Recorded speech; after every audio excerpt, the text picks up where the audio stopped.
It's Florida Daily TV, brought to you by FloridaDaily.com. For all your news on politics, business, and education, it's FloridaDaily.com. Now, here's your host, Ed Dean. Welcome to another edition of Florida Daily TV, brought to you by FloridaDaily.com. I'm your host, publisher Ed Dean.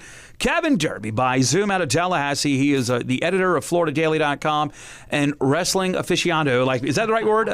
Like me.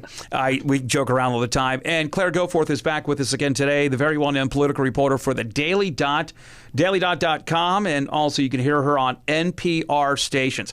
I want to start with you first, Claire. Here is... who is this? Is this Chris Wallace? Let me hold on a second. Let me I look at it. There we go. Chris Wallace, host of Fox News Sunday, said this.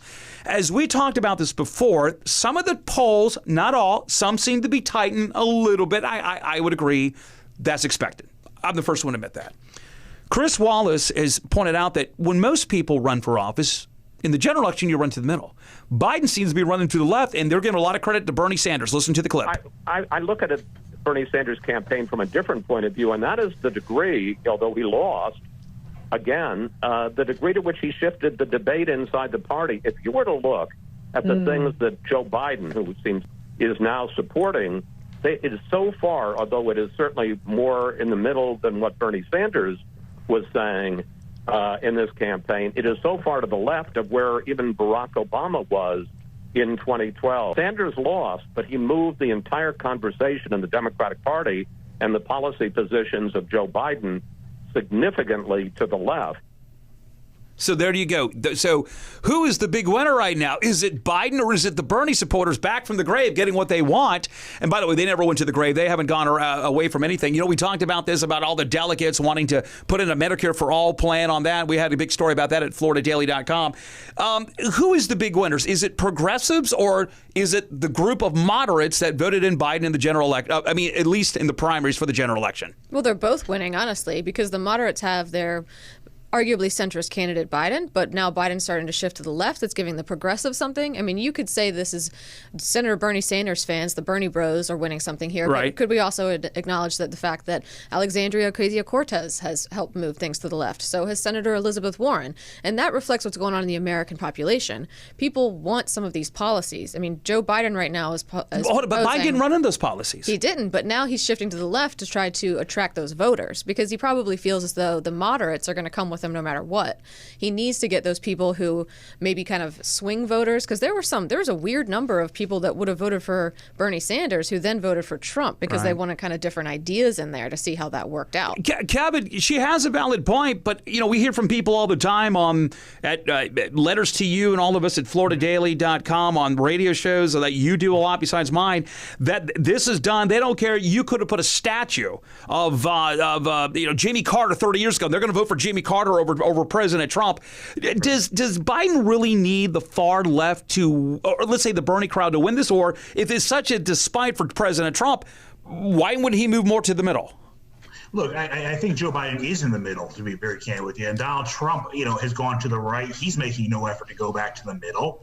And yet we're hitting Biden for this. Look, the bottom line is this. There is a large component of American voters who hate whoever's in charge. We keep asking about, well, who are these Bernie voters who voted for Trump? Simple. They're the voters who don't like Hillary Clinton. They don't like establishment Washington.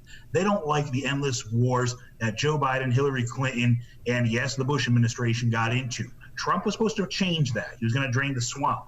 4 years later, didn't happen. So now these voters are like, well, we don't like Trump. We're going to swing back to Biden. It is I think to discount that swing group who hates whoever's in charge, if you miss those voters, you're missing a large part of the general election. Let me play for you a clip last week. It's political fodder. Biden misspoke again on the issue of how that he implied that all of those in the black community vote are unified. Now, that could be a compliment, by the way, if some of those of the black community they called up on my radio show. But he says, but that doesn't happen in the Latino community. Here's the clip. But an unscripted Biden comment about race is now drawing scrutiny from his opponent, his comparison of African Americans to Latinos. Unlike the African American community, with notable exceptions, the Latino community is an incredibly diverse community with incredibly different attitudes about different things. And, of course, they said he had to walk that back. Okay, listen, when he told Charlemagne Thagard on the Breakfast Club, you ain't black, listen, he was just trying to be hip. I was going to make that as a racist comment. I don't think people should be offended by that. That's just Joe trying to be hip. I'm not a big fan of his policies, but I'll be the first one to admit that. Does that comment like that about how they're more unified, that technically some would say, well, they can't think for themselves, they're unified in their voting, unlike the Hispanic community? Misspoke. What do you think? It didn't sound good, but if you look at the polling numbers, it is pretty accurate. I mean, 96% of African American voters voted Clinton. I mean, you can say that about evangelicals about Trump, right? Yeah, he does have a large percentage of evangelicals, but that is just one branch of Christianity. Right. That would be like saying the evangelical community is united, but the Christian community really isn't. That's pretty true, isn't it? Yeah, but Kevin, Roger Henderson, who we quote a lot, he is one of the hosts on a talk radio throughout the state. Roger's black, and Roger said something that we talked about on the air one time. He says, listen, he goes, you can't say all Latinos are Hispanic. He goes, Cubans are not Mexicans. Mexicans are not Puerto Ricans. He says, for example, there's a difference. He's black now. He says there's a difference between those in South Florida that are from the islands than they are here, and there's a difference between those those in the black community versus those in the northern community. But does Claire have a point that a lot of them do vote that way? And is it just to say that as some sort of being disparaging against them? Look, I think Roger's absolutely correct. There are a lot of different trends in the African American community, the Caribbean American community. There are a lot of different patterns there. It is not a monolithic group. You look at the literature, the music, you can absolutely see the differences in that culture. But yeah, look, okay, Biden misspoke. Against most opponents, I would probably hurt him. We just had the president of the United States say that World War II ended because of the Spanish flu in 1918. I know. Okay? I'm sorry. If we're going to talk about Trump's, Biden's gaffes, I know. He's going toe-to-toe with Donald Trump here, who can't go a day without shoving his foot right up his mouth. I will tell you, if Biden gets elected, I don't see this as a huge issue. Neither do I, but some people have brought it up. I want to get back. Go ahead. You want to say something real quick? No, I was going to say, like, we're getting back. Let's do it. Teachers unions. I cannot stay away from this. Here's a couple of clips I want you guys to hear. But an unscripted Biden comment. Not that one. Here's the next one I want you to hear. This is the one. I know we talked about this one. Here's the one with the teachers unions out there where, if I'm not mistaken here, let me just play the clip here real quick.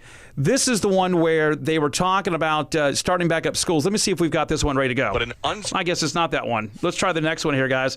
So anyway, the teachers unions have come back, and they have now sat back and made more demands. Let me see if we can get this up. This is from the Wall Street Journal here, where they pretty much have, if I'm not mistaken, let me see if we can play this here real quick. Do we have this one ready to go? I guess maybe we don't. This is the one where they talk about where teachers are making more demands, 14 days, no COVID cases whatsoever. Now they're talking about that they want to implement in the state of Florida. They wanted Florida legislators to not allow private schools, which have already reopened. They don't want them to reopen until the public schools are allowed to be reopened. That doesn't make sense to me. That's a little weird. I mean, it's just like, hey, another demand. Right. I mean, what they're trying to do is keep teachers safe. They want to keep kids and teachers safe. It's going to be very difficult in the middle of a pandemic. I don't know how this private school thing. Let's play one of the clips right here. Alliance of Teachers Unions. And Kevin, let me play for this. This is from the what they called a National Day of Resistance. This is from the and listing their demands. I'll let you play it here. They'll return to the classroom. They include canceling rents and mortgages, a freeze on evictions and foreclosures, and a moratorium on standardized testing and new charter or voucher programs. These unions also lobbying their political allies in the states to keep private schools closed in the fall if public schools do not open. That's from the Wall Street Journal editorial report. Kevin, if the teachers unions, I got to tell you something. You want to talk about everything 100% school, I think they win on this issue. But when they start going out the norm of other issues that don't really have anything to do with education, are they slowly losing the argument now? Yeah, I don't know if they're slowly losing the argument, but they're absolutely doing what they often do, which is piling on. Issues that have nothing to do with public safety and school safety are becoming part of it. That demand, okay, if you want to talk about school safety, great. Standardized testing, we're talking about ending that. Okay, that's great, but what does that have to do with safety here? Those kind of issues, they should really just stick to the safety issues. That's a winner for them. When they go off into the weeds on, mandating what private schools do, talking about moratorium on foreclosures, that has nothing to do with the situation at hand. And when that happens, they lose. Yeah, I mean, they're losing control of the narrative here. They're just throwing all this stuff in there. That's what I was getting at. It's given the impression that there's too many people who have a decision-making role in what their demands are. Let me throw a curveball at you. You cover a lot in education. I know Kevin has been in education for years, before he was an editor 4 years ago, and as somebody who knows history quite well. We're seeing more numbers out there. Randy Weingarten from the National Teachers Union. Online learning, it sucks. It hasn't done well. That's not what the local school unions are saying. Having said that, now we see a plurality of voters. It's jumped up. A new Hill Harris X poll, 21%. And I give it. It's because they don't want their children being infected or coming in contact with COVID. The idea of online schooling is becoming more popularity, garnering from a lot of voters as a way to go. I should be asking Kevin this first. I'm going to ask you, is this the beginning of a slow death for the brick and mortar, and now more to the argument that maybe, because it is technically part of a school choice for online learning, by the way, which is not new, been around for years. Where do you see this going in the next several years? I think there probably will be more opportunity for people to have their kids educated at home through online learning, but we're never going to see brick and mortar go away, because there are some students absolutely need that environment. And there are so many reasons why we need to have brick and mortar schools. Special needs kids, nutrition, socialization, there are sports. Agree with you. So many things. But, why don't And they're great for when hurricanes come by, too. It gives people a place to stay. Yeah, right. Why don't we have more online learning? We have so many people who are working remotely these days. If that works for a family, why shouldn't they have that option? Kevin, the reason why I bring this up is you'll get some educators that will email us, and I'm all for both sides, by the way. You're already paying for brick and mortar, our taxes, school taxes, property, already paying for that. But it is, I don't know, on the scale of 1 to 10, like a private school would be a 10, charter schools 8 to 9, 10 of a school choice. Where does this rank on the avenue of school choice? And does this defeat having more of teachers' unions and the idea of building and raising taxes for brick and mortar schools now? Look, I do think it is a great option for many students. Not every student, but a lot of students, a lot of families, online learning is a great option for them. The question is, where do we go from here with it? We are facing increasingly, no one's talking about it, but we are facing an enrollment decline in the years to come. We are already seeing in colleges the 9/11 dip. You're starting to see the Great Recession dip. People have less kids. We're going to see even more of that in 18 years from this date because of the pandemic. That's going to change education. It really is across the board. I think that the pandemic, if nothing else, should have taught school districts to put money into reliable, solid online learning platforms. You can have some students who go fully online. You can have some students who use it partially for a class or two when they need it, especially for summer school. I think it's a great option. But the more we go to online learning, the more we're going to need to build the infrastructure so people can have reliable internet service in some of these rural areas. I'd absolutely agree with that. It's kind of a public, in some ways, of a utility.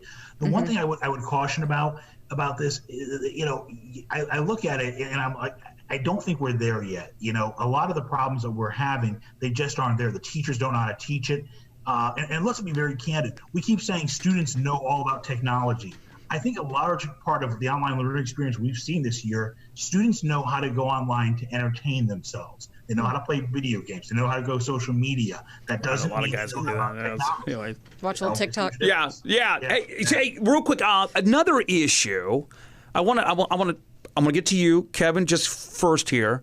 Sure. NCAA and high school football. Schools, even high schools, make money. Boosters and fundraising and everything else. Now you got the booster clubs at these colleges. Florida State, Kevin, University of Florida, UCF says they're going to lose millions. The NCAA has told ESPN it could be $4 billion, and they may not do any football till next spring. Money is going to come first sooner or later with this, are they not? Yeah, it absolutely shutting down is. Sports seasons. Yeah, absolutely. And look, there's going to be an economic impact. I mean, Gainesville and Tallahassee will lose tens of millions of dollars by not having home games this year. There is an impact. Look, I don't know if they're going to be able to do it. I mean, the NBA and the NHL have done a pretty good job of it. Major League Baseball, not so much. We'll see with the NFL. I don't know if the college students, and granted, look, former compliance officer, NCAA compliance officer at 2 universities. I will say some of your student athletes are the best, your brightest, your most disciplined students. But that's usually in sports like cross country and yeah. crew. Do you know why the players? Always football. You know why players want it to happen? Because that way they can. Because of your governor, Ron DeSantis, going to allow them to make money. That's why they wanted to help it. A real quick topic. I want to probably cover more this week, but we got a few minutes. Tony Spencer, who was involved in the Bush versus Gore re-election campaign, was the aftermath of all the court cases and challenges. I remember as a young reporter then covering that story. He was on. We're going to do an article on this probably in the next couple of weeks. He was on with my morning show, Claire, and kind of interesting takes that both sides are already in the major states, even some like even Nevada, which you wouldn't think would be in a play in the presidential election because of the unions and how they go for Democrats. But the typical states like Florida, North Carolina, Pennsylvania, even Minnesota, Wisconsin, Michigan. And something had hit me, and that both parties pay for this. So the lawyers have already congregated and are already now filing lawsuits here in the state of Florida. This got a lot of attention on the morning show. Something had hit me for a second that there were those on the Trump side that think that even with COVID, Trump's going to win big time again. There are those on the Biden side that think everybody hates Trump. He is going to win big time. But yet the parties may think that nobody's going to win big time. Hence, why would you be sending lawyers down for a close-knit election in many of these states? To ensure compliance with election law? Yeah. To avoid a repeat or of to the count year a few, 2000? Yeah. What's your take on this, having more lawyers? And by the way, Tony Spencer is an election analyst, besides a lawyer. You're a lawyer as well. Mm-hmm. He says, do not be surprised if this gets decided at the U.S. Supreme Court again. Interesting. I wouldn't be surprised at all. I mean, the president's making sounds like he's going to challenge the election if he loses, hasn't he? I mean, I would think that he'd be very interested in trying to hold on to that power if it means a lawsuit. Yeah. I don't know about, you said he won big time in 2016. I don't know if the numbers bear that out. Well, landslide based on the numbers, yes. But no, there were those on the other side. I know you're shaking your head. I'm looking at numbers, Kevin. But no, there are those that think he's going to win bigger than how he won in 2016. Kevin, to me, I think this is fascinating. Tony has sat back and said, he goes, the problem with this, a lot of the judges will go along with changes in order to, make things that every vote's count. He says, do not be surprised if you see many of these states, even Florida, lawsuits where they're going to try to keep the elections offices open for longer. Yeah, I think that's absolutely going to be the case across the board. It's going to be a very ugly election day. It's going to be a very ugly election week. I think whatever happens, we have a very strong possibility that 40% of the American electorate they will not accept the election results as legitimate, no matter who wins. That is not a healthy thing for a democratic republic like the United States. Well, I mean, look what's going up in New York. We don't know who it is, and some of them. That's been some of the vote by mail. Spencer says, "Hey, we prosecuted. He goes, and the reason why he says we prosecuted people from fraud. You will know this, Claire. We're a couple of years older than you, not much, because we're all young. I kid with you, but." Kevin and I have covered this a lot where you know this as well as a reporter, most of these state house races, they're not winning by the old days of 2,000-3,000. It's like 150, 250 votes. So I think that's the reason why you bring all these lawyers. By the way, I want to remind everybody that in 2018, it was Bill Nelson suing all the Democratic counties, like down in Palm Beach and Brenda Snipes down there in Broward, that they couldn't get an accurate count on all the votes. So why is it always in these blue counties? Can someone explain this to me? And correct me if I'm wrong, but isn't it this year that Republicans have decided to let lapse that law that banned people from doing like sort of vigilante poll watching? So this year, what is vigilante poll watching? We may see citizens just standing outside of the polling places just to make sure that everything's Wait a second, going right. Kevin. What is vigilante poll watching? Well, look, it's when groups of usually partisan activists kind of do their own poll watching. Mm-hmm. Republicans hated it when the Black Panther Party did it. They accused them of fixing the votes for Obama. And look, there were plenty of groups, they'll do it for the Republican side as well. I think whatever happens, this is going to be the ugliest presidential election we've ever seen. I've seen a lot of intimidation. If that's what you're talking about, yeah. Who's being intimidated? I saw the Move On. Not me. I don't get it. I saw the MoveOn.org heavily do it in 2004. But that's okay. But I mean, when you think of when I think of vigilante, I'm like, wait, are they out there gun toting or something? Did I miss a story? Could be potentially, yeah. Could be. Have they? They used to. They banned What, it. 100 years ago? No, like 30 years ago or something like that. Maybe in other parts of this, around. It was in Florida. Okay, well, I don't know. I don't see it happening today. So, Kevin, that's a new one on me. I didn't know that. Look into it. It happens. I mean, look, whenever it does, there's a huge to-do about it. People on both sides claim, well, that's what fixed the election, so they can keep a fig leaf, pretend their candidate won. It almost never proves decisive. It's like the people who were convinced back in 2008, well, Pennsylvania went for Obama because of the Black Panther Party. No, that's not Obama true. won pretty candidly. Yeah, he did. Stuff like that. By the way, when you mean, if you would have said voter intimidation, that's where I would have caught you. I thought the vigilante, I was like, this is... Well, that was my term for it. But yeah, voter intimidation is the argument that it is kind of weird if you walk up to the polling place and there's somebody with this big old Trump flag, making sure that you are registered to vote properly. Check your voter ID. Vote by mail. You won't have any of that, right? That's right. All right. Kevin of course, Derby. Your vote count. Kevin Derby, editor of FloridaDaily.com. Claire Goforth, political reporter for the Daily Dot. DailyDot.com, also at NPR radio stations. I am your host, Ed Dean, publisher at FloridaDaily.com. Florida Daily TV, brought to you by FloridaDaily.com. We will see you next time.